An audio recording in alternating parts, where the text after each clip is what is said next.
Welcome to American Building. I'm your host, Atif Kader. Join me as we explore the skylines and strip malls, the crosswalks and rail crossings, the balconies, the buildings, and the boroughs shaping the next generation of real estate. Let's build common ground. Today's guest is Jim Heid, the founder and curator behind the Small Scale Developers Forum, now evolving into Building Small. Over the last decade, Jim has created an intimate, action-oriented forum that brings socially minded developers, designers, and financiers together to solve real project problems, share tactics, and trade hard-won templates for getting things built right. The gatherings move from city to city every 6 months and have become a rare place where doing meets thinking. So, Jim, you and I have crossed paths at the SSDF events in Philadelphia, in Savannah, and Fayetteville, and I'm looking forward to being at the one in Mexico City next year. And today we'll talk about the evolution of SSDF into a membership platform, the playbook for running powerful in person gatherings, and how developers of all sizes can scale impact without losing craft or community. So, thank you so much for being here with us, Jim. Yeah, thanks for the opportunity. I really appreciate your podcast, and it's great to have a seat at Absolutely. it. So thanks So, for that. let's start at the very beginning, just like Mary Poppins would say. What was your path into real estate development? In a lot of ways, I would say similar to a lot of the people in the cohort around building small, and I think that's maybe why there's so much empathy and connection. But started, trained as a landscape architect, spent 15 years working as a consultant, doing design all over the country, fun projects. But had a bit of an epiphany one day. I just said, most of the stuff I'm drawing is never getting built the way that I would like, the way that we're talking about it, the important values that we're putting forward about creating community and trying new ideas. What is that? Why is that? And so went back and got a Mhm. graduate degree in real estate development, which I often liken to learning a foreign language. I mean, in design schools, they teach you all the jargon around design, kind of made up words that are important, but Mhm. only understood by us in the room, right? And I went to grad school thinking, oh, I've worked for these really good firms. I've worked on these great projects. I'm going to be the smartest guy in the room. And suddenly realized I didn't know anything. Didn't understand net present value, didn't understand internal rate of return, didn't Mhm. understand the complexity that developers deal with, and suddenly realized that design is probably 10% of what actually drives what gets built. And so it was a really important kind of change for me, and came out of that and then started a role where I was sitting between developers and designers, kind of translating back and forth the value of good design and how it adds to the outcomes of projects, financial outcomes of projects, and to designers, why that probably won't work or how you need to Mhm. package the presentation differently in order to speak the language that developers are used to making decisions on. And so got more comfortable with the language, got more comfortable with the issues, and just really started to get my hands dirty in my own projects.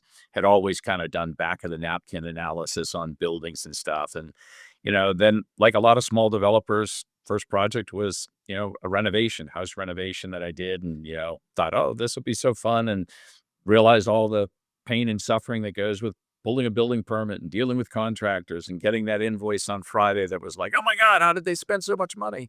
But anyway, so started to hone the skills and then just continued to ladder up bigger projects, more complex stuff. And I'm still doing, relatively small things compared to what others are doing, but get a lot of joy out of it. And it's so great to just get your hands dirty and see the full cycle from design to certificate of occupancy. And then for some of the things that I've done, just the incredible appreciation the people that are living in the places that I've worked or created, living or working in places, how much, they go out of their way to say how great it is, how inspired they are, how great their life is. So, you know, That's not an IRR Mhm. calculatable, value, but it's a really important value that I think unfortunately, gets So, lost in a lot of the bigger those early projects. experiences as a developer were really formative in understanding or helping you develop and grow your understanding of the art and the science of development. So, tell us more about what those first projects were all about and what you learned through them in terms of the process of development. Well, again, it was kind of a laddering, so I went from, Mhm. single family renovation to a single family adding 2 ADUs kind of renovation, so you're generating that revenue stream and kind of what I call my Bernie Madoff capital stack, which was Home Depot interest-free credit Mhm. cards to pay for the ADUs, and then get that reappraised and pull some money out and, some funny stories, working with big banks that wouldn't loan, but the local community bank where the president happened to be in town and walked over one day and said, I really like this project. Yeah, we'll do the loan. And just, that kind of introduction to that, uh, how you get financing. It's not as black and white Mhm. as a lot of people would think it would be. um, to then going and doing a ground up project and working with getting a serious construction loan and the real rite of passage for any Mhm. developer signing a personal guarantee. And that's as you know, we talk about at the forums. There's a lot of people that Mhm. talk about how the world should be, but I think my mantra now is until you've signed a personal guarantee, it's nice, but don't talk to me. After you've signed a personal guarantee, then you got real street cred to be able to talk about the way things should be. So, um, and then I think learning to work with consultants, learning in California, obviously very complex. Everything from their energy codes to some of the accessibility issues and construction types. So, I think just learning each time what seemed like a really big hurdle on the first project now is kind of subconscious, and you're learning, you're moving up to the next level. Um, the big thing that I would say, the lesson that's come out of that now, I've done probably 8 projects here in town, is, we talk about small Mhm. scale development being hyper local, meaning that it's people who are working in a, fairly narrow geography because Mhm. they know where the hidden value is and they accrue value to their projects by building a portfolio. So my case is I'm working in a small town in Northern California.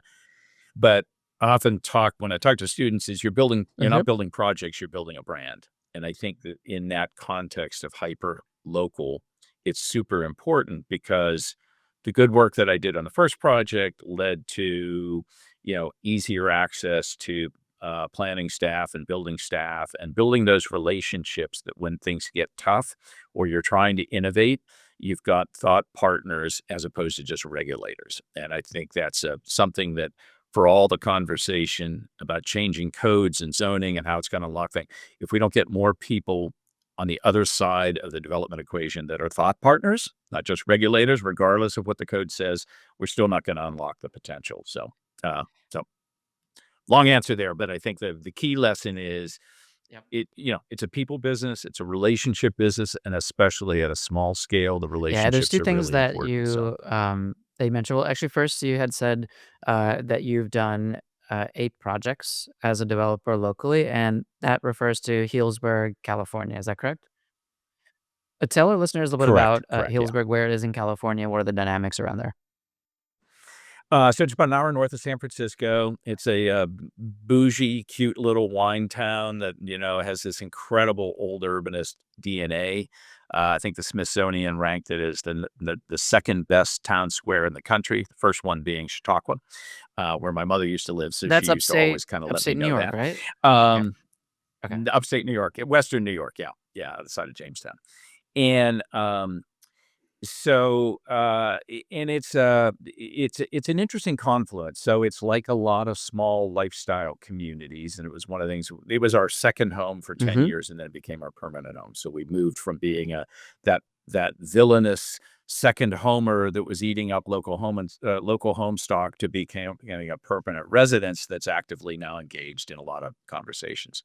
But the real dynamic here is well traveled, well heeled, People, a lot have moved here a long time ago, so they're very Mhm. protective of the community. It's resulted in some very onerous growth regulations that's made development very difficult. And yet it's a very attractive place to live, 60 minutes north of, a center of wealth that's probably unmatched anywhere in the country except maybe outside of New York. And so you have basic Adam Smith at work, law of supply and demand, low supply, extremely high and um, deep pocketed demand. And so affordability is a huge issue. And even just types of products So is a there's huge issue. So, oh, sorry, go and ahead. that's led to, yeah. I said that's just led to a lot of tension in conversations in the And there's community. So, two things that you mentioned in your description of your early projects, which likely, resonate through in terms of those kind of tensions or, issues with development.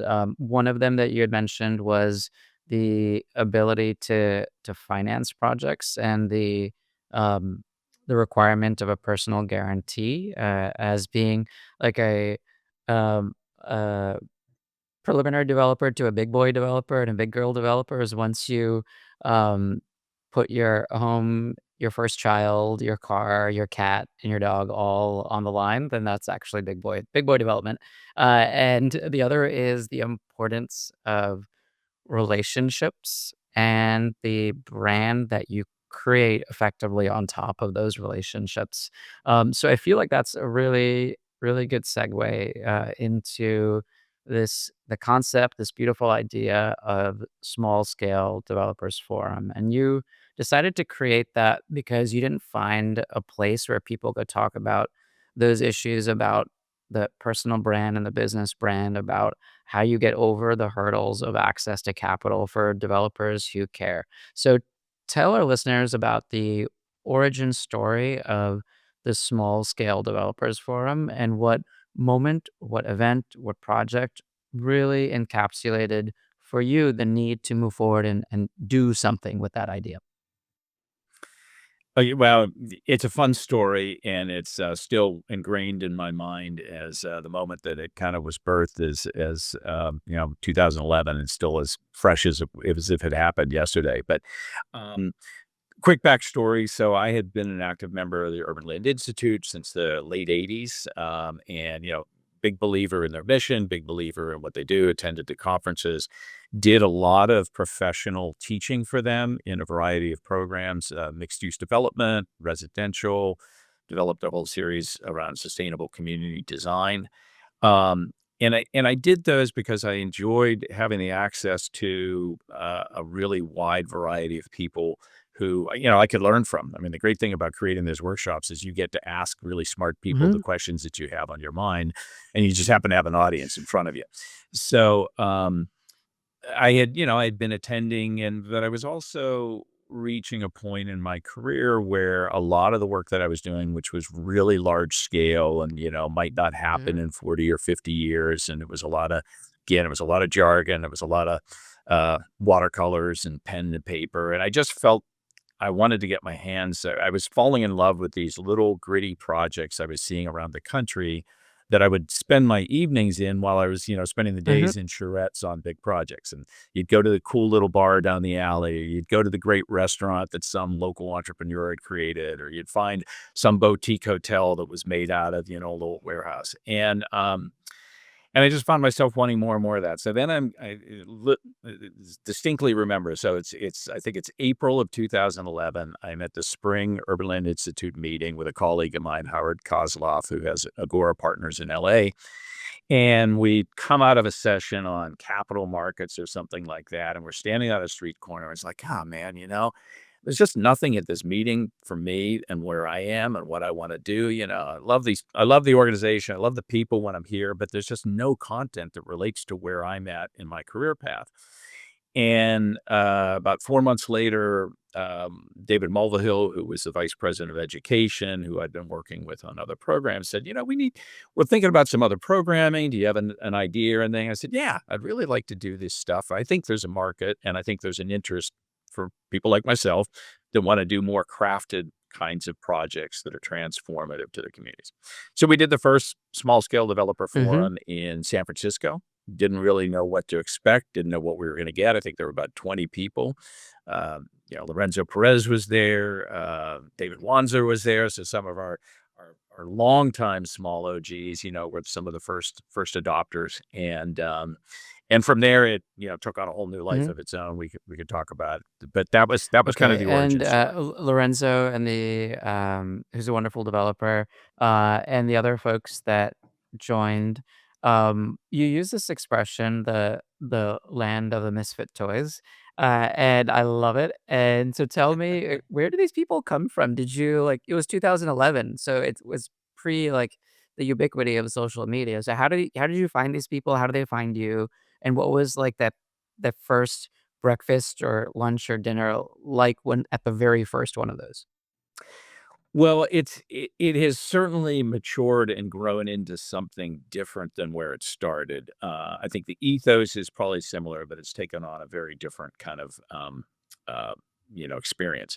And so the first one was all day in a hotel, like most conferences are. Fortunately, I was adamant that it had to be a nice boutique hotel, not the usual basement of some crappy, downtown hotel. Mhm. Because I mean, you can relate to this. It's hard to talk about inspired things in uninspired spaces. And so, the Or talk experience of about where you are. innovation in a very lame Yeah. place. Yeah, exactly. So, and we put it out there and with high aspirations that you actually had to apply to go to attend, and you I had to love it. demonstrate. I love Yeah, it. you had to demonstrate, we're gonna create some exclusivity and all that kind of stuff. And we thought we would get people early in their career and or people who were real estate development relate adjacent, wanting to make a transition. So brokers, architects, and contractors who were interested in kind of doing the projects, and we certainly got some of that. But what was surprising was the number of people we got who had been doing it for 20 years. And it was a choice that they'd made. It was a career path they made. They were very passionate about it as a strategy. And to your point about the island of misfit toys, it was like I thought I was the only one that felt this way. Oh, there's a whole room full of people. And so it kind of word of mouth spread, and I would create these programs. We'd pick a city based on, typically in the early days, we'd pick a city where I knew had enough of a network that I could put together a program that I thought was cohesive. And so again, it was one day, some drinks after, a lunch, Mhm. and then, as we got to about the 4th one, we said, I think we went and we toured a project. And people were like, "Wow, that was really great. You should add that in." So we had an optional tour the next morning. Mhm. And then we started to get enough of a returning group that we said, "Well, let's do people that get in early, let's just have a no-host meetup at a bar." And so, 20 of us would meet, and we'd had some drinks, and we'd catch up, and then we'd do the day of programming, and we'd do a tour the next day. And then that was so successful, we started adding the second day with a lot more content and tours. And then, the meetup turned into the welcome reception, which is, one of the really big things, Mhm. and a full day of touring and panels and really mixing it up. And it took to about 20, well, in 20, post-COVID, I took it over. Urban Land Institute decided it wasn't consistent with kind of the things they were interested in. So, and I had too much joy and passion in it that I just took it over personally, Mhm. which was another thing about learning to sign a personal guarantee for a hotel for 150 rooms, Oh, you're So right. that was a whole nother level of sleepless nights. But I figured all that out like most entrepreneurs do. You put one foot in front of the other and you figure it out. And then it really blew up. I mean, we would get when it was a ULI and they were marketing it through their channels, we'd get 30, I think maybe peaked to 35. And now, as you know, we're at 110 Mhm. in Savannah. Waiting list. I've already got, 200 people that have signed up for next year to be notified as soon as the registration drops. But the other thing so the two other things. So it was the fifth one where we started Pechacucha. Mhm. And you know what a delightful kind of experience that is, and that was when somebody said, For anyone that doesn't know, could you explain what Petra Kuch is? yeah, I will in a second, so let me explain how we Sure. just a number of people said, "I'd love to know who else is in the room and what are they doing?" And we've all been to these kind of smaller workshops where everybody stands up and says, "Hi, I'm Jim Hyde from Mhm. Galesburg, California. I'm a developer." And you go around the room. By the fifth person, you've kind of zoned out, or at least I zone out. So we need something more engaging than that. So why don't we do a slideshow? And we took a tour page out of the Pechacucha, or Pachachaka, or however you say it, for those aficionados. I like Pechacucha; it's easier to say. But the short story on Pechacucha is it's a Japanese presentation technique developed by a series of architects who were bored to death by their colleagues who would drone on for hours showing slide after slide of their work. And so they created this methodology. It was 20 slides in 20 minutes. It's a minute for each slide. So everybody had a consist. So we took a page out of that playbook, but we greatly shortened it and said you get 3 slides and 10 seconds for each slide. And in the early days, everybody would send me their slides and I would assemble the deck. So when we got to Savannah and 110 people, you can imagine how complicated that was, because you know the people in the room that are handing me a USB on that afternoon before, 10 minutes before the presentation. Hey, can you slip my slides into the presentation deck? So we finally found a hack on that. But as you know, it's one of the things that's always the most highly rated, and it's a great way to see who's in the room. But the other thing that I think is so um, meaningful for me about it, and you've witnessed it. It's gone from just an introductory session of people, but it's this island of misfit toys that we talked about, where people have been coming for 5 or 6 years, Mhm. and they're showing their projects and the evolution, and there's standing ovations, and there's applause, and there's this feeling of support that comes from the group. That's just, I mean, it's not something you get at a typical conference. So. Totally. I think this idea that you're talking about is the work of development is unique to a project, but there are through lines to the experience. And if you are in your locality doing great projects, you may not have those abilities to overlap. And I think the that introduction method, which is I think so unique to people that work in the building industry, is to be able to Yeah. describe yourself through the physical projects that you've built, and you can point to, is something more unique than going around a circle and saying an adjective that describes you and everyone says creative. So I think I could tell, like, I could say from the experience of having done that 3 times, is even the preparation of it is to say, "What is the story of me in a way that can connect that is authentic and could connect with other people." And I think that process itself of branding, like we talked about earlier, is a very, very useful one for folks that work in development at any scale. Okay, so you talked about the early ones and the elements that are in it. Talk to me about, like, the crazy things that happened in those early ones, like a hotel that you booked at didn't exist, or, somebody, like, totally went to the wrong like, the Portland, Maine versus Portland, Oregon. So, like, something like that. Yeah, I mean, generally speaking, we didn't have a lot of yeah, there were always issues early on with the buses that didn't know where they were going, or they would show up late, and so you're standing around, or, you'd lose somebody. We had 1 or 2 where we'd lose somebody, and then they're, reaching out like, "How do I get back?" And I said, "Well, take an Uber."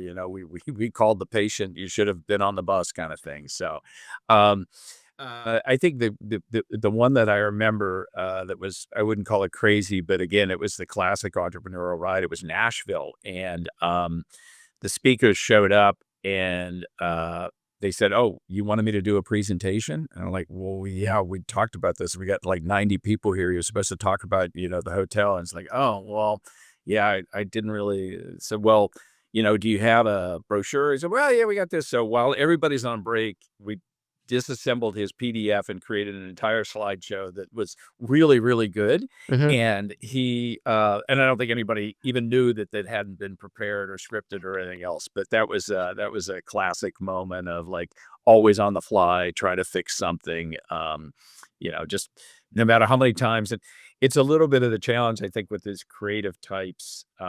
They just don't follow the rules very well, and they don't read their emails, me included. And so, and they're happy to show up. Maybe. I mean, I've Mhm. had a number that call the morning. I'm not feeling that really well, or I'm not really sure I want to do this. It's like, hey, dude, I got 100 people that have flown in from all over the country just to hear you. Do you think you can make it? And I'm like, oh, okay, I'll show up. So it's a lot of cajoling and, Wrangling. talking people off the edge to make it happen. Yeah. What this sounds like in terms of that preparation style is, um, getting ready for the first night at a, Indian or Pakistani wedding, which typically is it's it's when the cousins and the siblings do coordinated Bollywood-themed dances and skits and roasts and all of that stuff, and usually it's the night before is when, all the cousins get together in one place, um, through the night, script and prep everything, and it looks like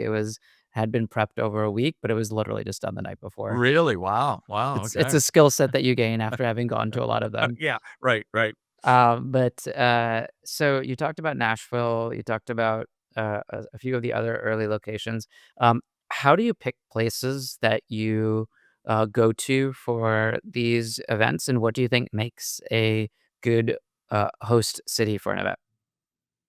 Yeah, and before I go there, I wanted to pick up with something you said because I do think this is a very important point for entrepreneurs and for the listeners, which I've had to learn, and it's this: when those moments happen, the speaker's not going to show up, or the slide's not ready, or whatever the thing is.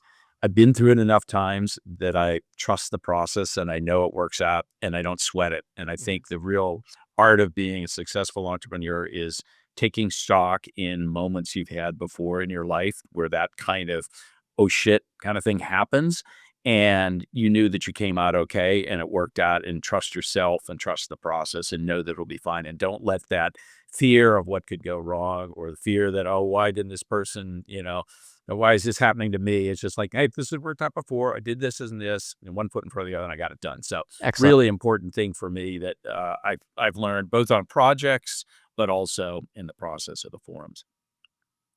So, in terms of selecting locations, as I mentioned, we started with places that I knew people, and I thought there was enough there that it could create kind of an interesting story, and especially when it was just people talking in panels, it was Hmm. really about who could I get to show up, and what would be a connective through line. So Miami, it was about arts and small scale. Portland about the public realm and small scale.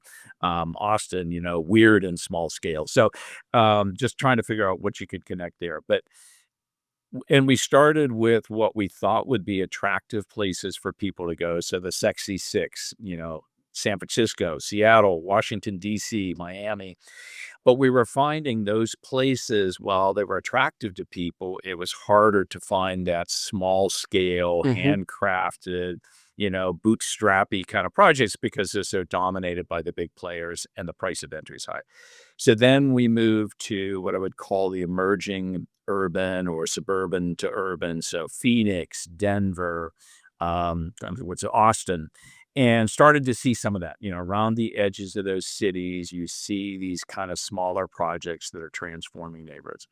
And then we did a Rust Belt stint, Pittsburgh, Detroit, Indianapolis, and that was really fascinating because there the cost of entry was relatively low, very passionate developers, great building stock. I mean, so much to work with in terms of creating unique places and the ability to be transformative and a catalyst for bringing back some, Midtown Detroit being a perfect example. Sue Mosey's work there, going into a neighborhood that nobody would touch and being the pioneer as a nonprofit to prove there's a there and it can work economically. And then, I've kind of been toying around with places that I go and I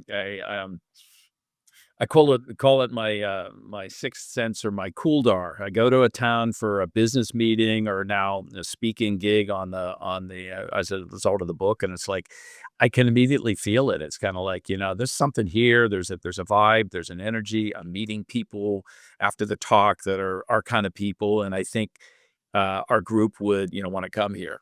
And The thing that I love that I hear a lot from people is these are places that they may not have ever thought to go, or it's been kind of on their list, but they wouldn't know where to begin. Mhm. So I jokingly refer to it like the Hemispheres magazine's 3 perfect days. So mine is 2.5 perfect days if you were a small scale developer interested in really cool places. Okay. So it's that kind of a playlist that's right there for you. So recently Fayetteville, Bend, Oregon, San Luis Obispo. I mean, great, cool little towns where small scales had a big impact, a big output, and you've got these very entrepreneurial cultures that are driving that conversation. They're too small for the big institutional players, and there's a field or a canvas of opportunity for developers to do cool stuff that now you're seeing real projects, you're learning from people like yourself, and hopefully you're leaving really inspired by what people have been able to accomplish and take that home to you and figure out how do you do that, in your own portfolio.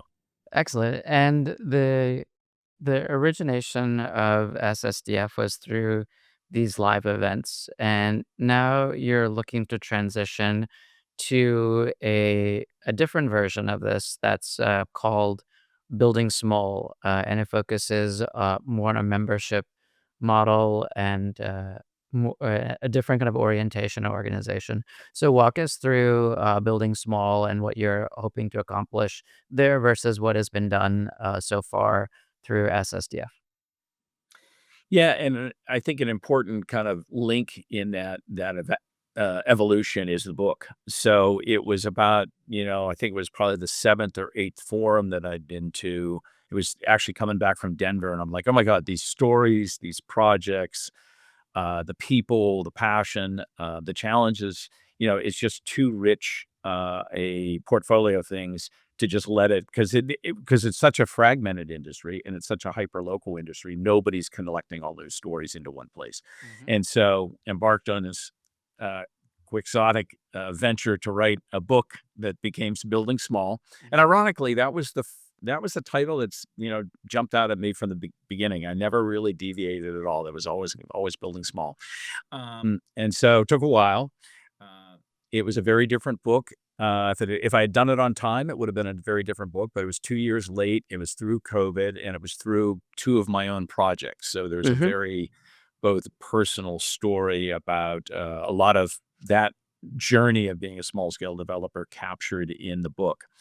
But then the book came out and the forums were ramping up and I was taking those over and the whole thing was starting to the flywheel was really starting to go and people were saying, hey, is there anything beyond? I love the forums, but is there any way we can stay connected? What else can we be doing? Are you thinking of any other programming? Could we be doing something? So then I'm going around and I'm doing talks around the book and I'm, on panels or I'm speaking and I'm hearing from people. So there was this, almost organic expansion of what was started as a forum into this whole ecosystem of small scale development, what it means, why it's important, how do you get it done, Mhm. who else is doing it, and now a lot of communities are asking, okay, how do we support this? How do we support this group? What do we need to do to make it work for them?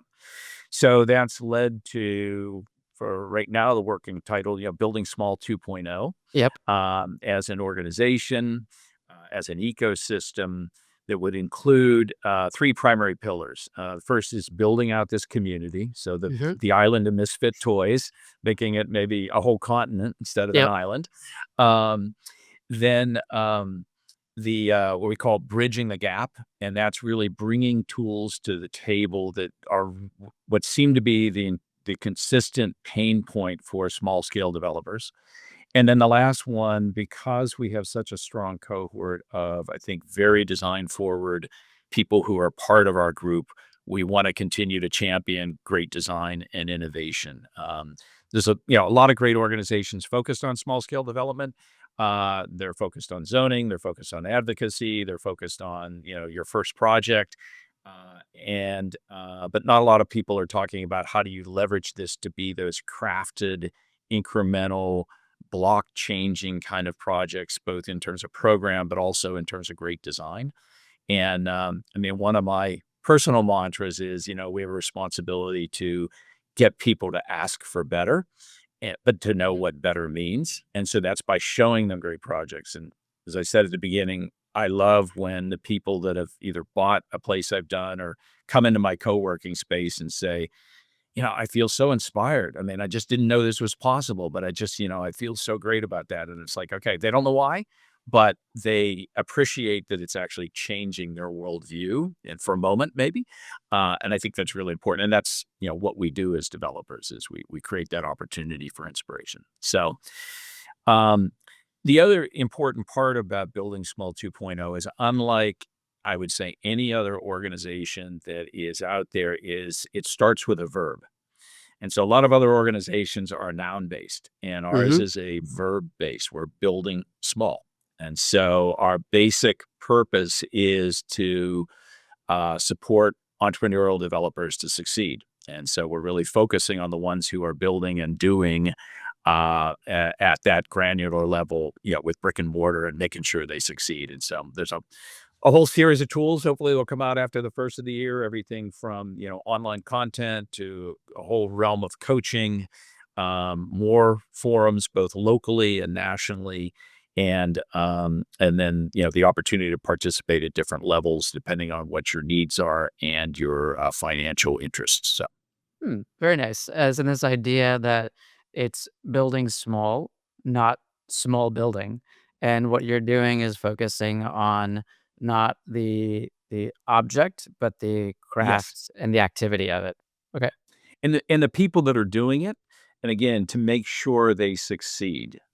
So excellent. And you had mentioned that um, or rather that there is going to be a different way that people will engage in order to have this over the long term. So talk about it's like the web platform, talk about subscriptions or memberships, how you're thinking of organizing it like logistically. yeah, well, logistically, and I would say sustainably. So, Good point. the building small to date is, very much a passion project to me. It's one of those things when you love what you do, you just figure out how to make it happen. But Mhm.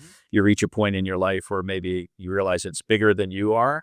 It needs to live on as I move to, the next chapter phase of my life. I think it's demonstrated that it's too important to just let it wither away with my retirement. And so, our the goal is to create a, enduring organization, but do it a little different than I think a lot of the organizations that are out there. So different levels of membership, starting with what we're calling the small pro, which are experienced developers. And that creates, I know you've attended one of our small pro workshops, which is really kind of almost, YPO meets, Vistage meets, kind of soul bearing session where you can really open the kimono and talk about not only projects but personal challenges and build that cohort of support of people that understand what you're going through. So that's one level. And so Mexico City, Minneapolis in January are what we're calling our small pro unplugged, which are these little field trips that are just kind of ad hoc and organic. And you get to go hang with the group and stuff like that. So that's again, and we're typically saying people that have round tripped 5 projects or more.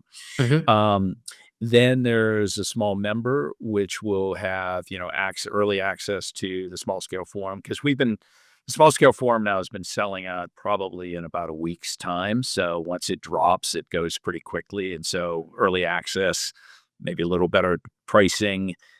Small pros, we typically offer a split payment because we know cash is king when you're a small developer. So kind of split that up so you don't have to pay it all at once, but get your spot reserved. So the small member, early access, and then the key is getting to what's called the Building Small platform, which is where all of the recordings from at least the last 5 uh, forums resides. We're going to be doing some interesting rollout next year, where each month we'll take a theme around one step in the development process, and combination of, just talks, sections from the book, relevant articles, case studies. And so if somebody's just getting started on their journey, it's a great way to kind of get some little check-ins and nuggets from experienced people, what's being done.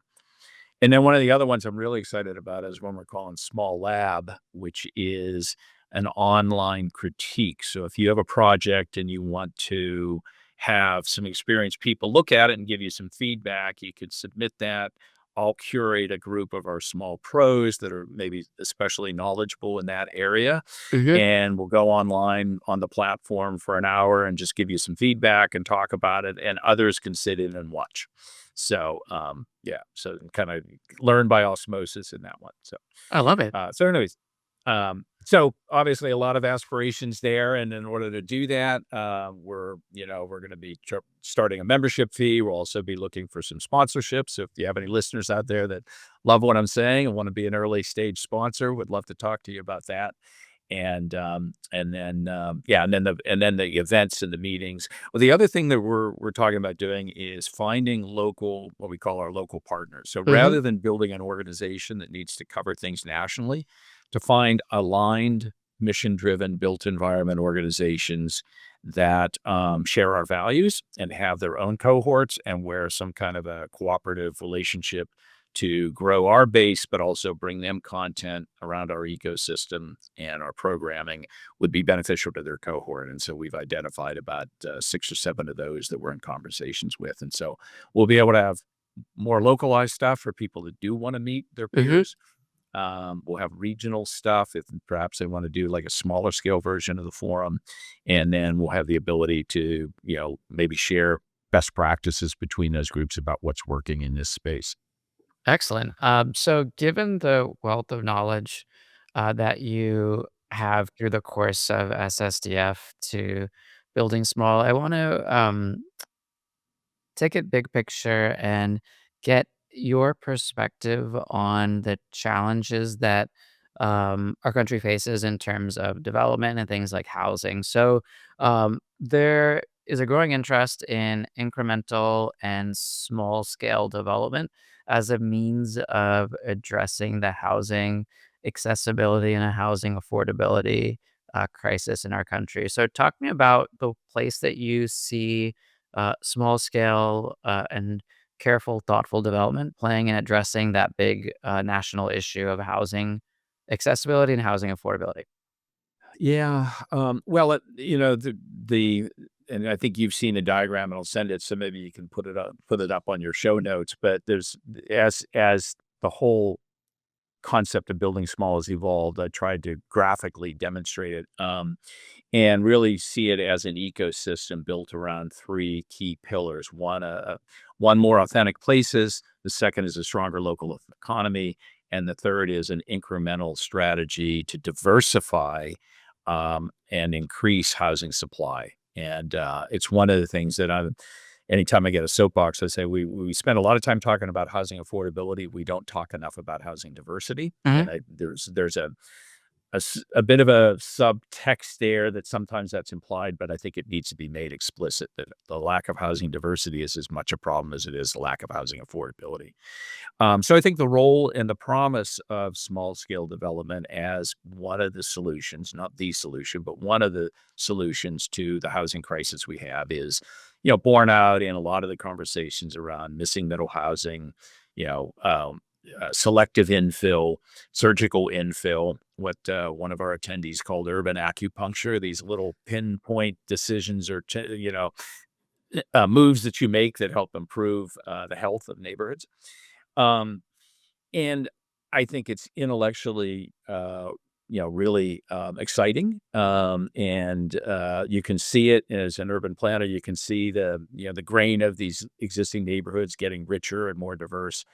I think the practical reality is the industry just is not set up for it. So I think for a lot of the conversations around how zoning changes is unlocking the potential missing middle housing. Hmm. I think the real gains are being made in the greenfield where production builders are able to create more units, which is great, and more variety, which is also great, but it's still greenfield because they can get the economies of scale. And I think that the holy grail of neighborhoods being deftly um, improved with fourplexes and eightplexes and bungalow courts and that is really hard to do because the industry, from capital to construction to insurance to approval fees, is just not set up to support those kind of surgical projects that have a kind of a mid-scale, and I saw that on my cottage court.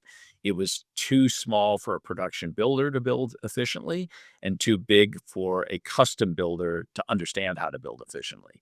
So ended up in trying to find that Goldilocks builder that could do 12 units like a production builder, but do it with the craft and care that a custom builder would do, because it was a finely crafted, finely tuned, very well nurtured design and development. So, and then there's the whole host of other things that goes with that, which is the challenges and the complete fall off in condominium development for defect liability laws and everything else, which again, the holy grail would be a whole series of 8 and 10 plexes that small developers could create. They could sell. They could give people their first rung on the ladder to Hmm. ownership and wealth building. But it's just really hard to do. And a developer that has the capacity to withstand the defect liability issues and the balance sheet to be able to get the construction loan isn't going to do a project of 10 units. So there's a scaling problem that we have yet to solve. And I think the beyond codes, the solutions really lie in cities being willing to provide credit enhancements Hmm. to developers, maybe providing land if it's ownership that they're trying to get to, providing underutilized assets at a discounted price so they can pull out the land costs from the building to make it more attainable to the intended buyer.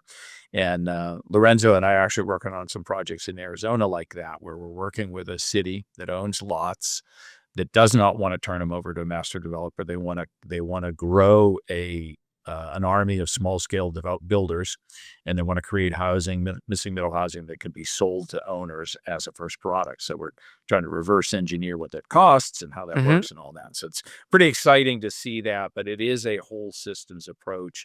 It's not just, hey, we changed our code and now we're going to get all this great housing. So Yeah, I think the what you're talking about is that the willingness to think beyond, go fill in the blank name of large scale national developer that builds things that are 5 over 1 or 4 over 1, and look the same whether you're in San Jose or Jersey City. yeah, But rather looking at that small scale. And one thing you talked about was the ability to adjust processes to allow that to happen. You touched on changes in zoning code and building code. Like, for example, in the Northeast, it's the requirement for 2 stairs yeah, versus a 1 stair internally, which yep, causes a lot of problems on small scale.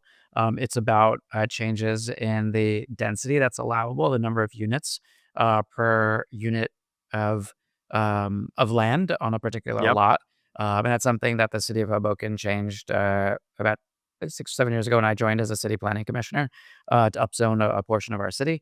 And I think another thing that you touched on, which is interesting when talking about small scale as a response to affordability, is utilizing city-owned, but underutilized land, and that's actually um, one of the supply side solutions that the incoming mayoral administration in New York, Zohran Mamdani's administration, has talked about, which is continuing the work of previous administration, but expanding it and using city-owned land, parking lots, and perhaps even spaces in between other city-owned housing, good. especially as transit is more and more emphasized as a means of getting around our city. So a whole Yeah. suite of things that I think that you touched on that are really important to think about. Okay, so you also talked about the role of learning through doing and learning from a cohort of other people. Could you talk about the role of mentorship within real estate development and why you think that's important? Yeah, and I make a big distinction between coaching and mentoring, Mhm. because I think there's a lot of mentoring programs out there, and what I found them to be is, the old white guy who's built a portfolio of $40 million loves to sit around. Well, when I was your age, here's how I did it. And the difference with coaching, and I learned this that I spent 7 years as a coachee, not as a coach in a entrepreneurial coaching program. Mhm. And the difference being helping people unlock their inner genius. And so I think a lot of mentors think you're supposed to provide the answer. to help a young person get on their path versus ask them the questions they need to have to figure it out themselves. And so it's, it's the classic case, give a person a fish and they eat for a day, teach them to fish, they eat for a lifetime. So Hmm. I think the purpose of the coaching versus mentoring is really helping people develop that inner capacity as they work through and struggle and have to make tough decisions on a project so that when they get to the next one, they've they've run that course, but they've also learned they haven't just gotten through the project, which is what sometimes I think mentoring does. They've actually built the capacity to do their next project and scale it up or do 2 projects or something else. They've built that institutional knowledge. So, um, and I see this in so many. I mean, there's so many. There's a lot of the emerging developer training programs that are using my book as a Hmm. textbook because I think it really speaks to that entrepreneurial developer that wants to work in their community or their neighborhood, doing small moves that make a big difference. Hmm. Um, but they get at the end of they get to the graduation, they've got their certificate, and then And then they're what? like, and then I'll do a coaching workshop, and they're like, what do I do next? Or well, I had this idea, but how does it work? So, a lot of what we're building around the coaching is really to fill that gap after training. There's a lot of great training programs, gives you familiar with the language, gives you an idea of the process. I think it creates a false myth that it's a linear process Hmm. versus an iterative process. And I think small scale is incredibly iterative because you're solving for multiple equations, um, especially if you're doing something really creative that hasn't been done before. So it's really to be there as kind of on call, as well as develop some life skills to be able to manage, yourself successfully in what can be, as you know, a very brutal business, not necessarily from the outside, but just all the things that get thrown at you on a daily basis. And as an entrepreneur, you've got to, get up every day. You don't have somebody else to pick up the slack when you're not feeling good about the way things are going, on Hmm. Tuesday. You still got to get up and do it. So those learning to navigate that is really, really important beyond knowing how to do an Excel spreadsheet and read an online market data report or something like that. So So one of the other things that's really critical in um, being able to use small scale development to address the housing crisis, touching on the earlier topic, is access to capital. So could you talk about some of your experience or rather your perspectives on that, and where you see opportunities and solutions lying there? yeah, when I wrote the book, one of the things that it talked to after 250 or 150 projects and how many ever developers and a whole range of cities that spanned the transect from rural to suburban to urban. The two common themes that came out of it were regulatory barriers and lack of capital. And I think the regulatory barriers are improving. There's at least really good conversations and work being done there. There's still regulatory cultures that need a lot of work, but at least the written word is getting changed. But capital still is, the significant problem. And it's one of scale. It's often say it's a lot easier for a fund to write one $100 million check than 100 $1 million checks. They don't want to deal with the Totally. reporting. They don't want to deal with the underwriting. They don't want to deal with managing. Let's bet the whole farm on that one project that's, done the same thing that's been done 15 times. And so versus let's try, 50 smaller ones and see which one of them is kind of the next big thing. Because unlike a commodity or tech where you can scale, if you hit it big, you can scale it up across markets. A project is a project, right? It either does you can't commoditize that and monetize it. It's with a quick scaling, so it's always down on the back of one single project. Um, so I think the first lesson was I spent a lot of my career trying to convince capital that, hey, this was a risk diversification play because Mhm. you had, more projects in more cities, or you're doing good things for the community, or you'll get these better long-term returns versus short-term returns. And I often tell this story about I did a panel, I put together a panel in Seattle, Washington for one of the spring ULI meetings. And We had some of the luminaries in small scale development. Eve Picker with Small Change, Mhm. Kevin Kavanaugh with Guerrilla Development out of Portland, Oregon, and then Lorenzo Perez, which I mentioned. And Mhm. so they all did the thing, did a great job, showed the work. 70 people in the room. End of the presentation, standing ovation. People are applauding. Great, best presentation day. Yada yada yada. And so some guy at the very back puts up his hand and he says, "Hi, I'm so and so. I'm so enamored with what you're doing. This is so important.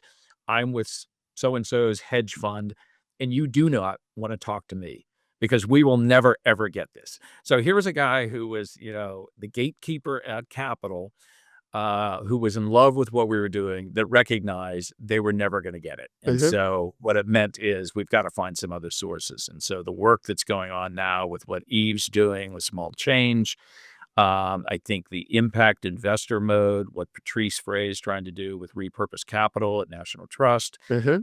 And then, one of our aspirational things is there's a core group within Building Small that is actually set out to try and create a fund for small scale developers that we will be launching next year. And I don't want to make any promises because I know how hard this stuff is, but I Totally. think the time may be right because I think there's enough people who've done well, that want to be part of the solution and they want to participate in constructive change in their communities at this granular level. And they also want to support entrepreneurs who are doing good things in an entrepreneurial manner with smart intentionality. And they recognize that it's not just an agnostic investment; it's a holistic investment in really positive change. And as long as you can show they're not going to lose their money, and they're going to maybe make a little return, but they're going to have make a big impact in communities they care about. Mhm. I think there's an opportunity. So I think the timing is improving, to the point that I think this can actually happen. That's amazing. And one other part of the conversation about small as a solution for housing is this idea that because of the urgency and the speed to produce things, it has to be at scale. But the other thing is, it has to happen fast, and design doesn't matter. And it's totally okay that you have everything look exactly the same. Um, could you talk about the importance of design in your vision and your perspective of small development and why that's important to keep cohesive and keep a part of any solution to our country's housing accessibility and housing affordability crisis. Yeah, it's a really good question, and I think a very sensitive subject because it is hard when you're scrappy and you're young and you're trying to do your first deal. I mean, I think yeah, you were with us in Philadelphia where this Mhm. came up with the Black Squirrel program, and Mhm. somebody was saying, "Yeah, I can't afford to have an architect. I'll do that on my next project." And I think one of our members said, "No, you can't afford to not have an architect because Yes. it's really important." And so my biggest fear about the small scale movement, and this is what keeps me up a little bit at night besides the personal guarantees, is that we're gonna finally hit scale. The tipping point's gonna happen. All of this stuff is gonna happen, and it's gonna be really crappy. And people are gonna say 5 years from now, "I don't want any more of that small scale stuff. It's all so ugly." And you're seeing a little bit of that in San Diego, where they were very aggressive with their ADU regulations, and people kind of abused it and built some stuff that wasn't so great.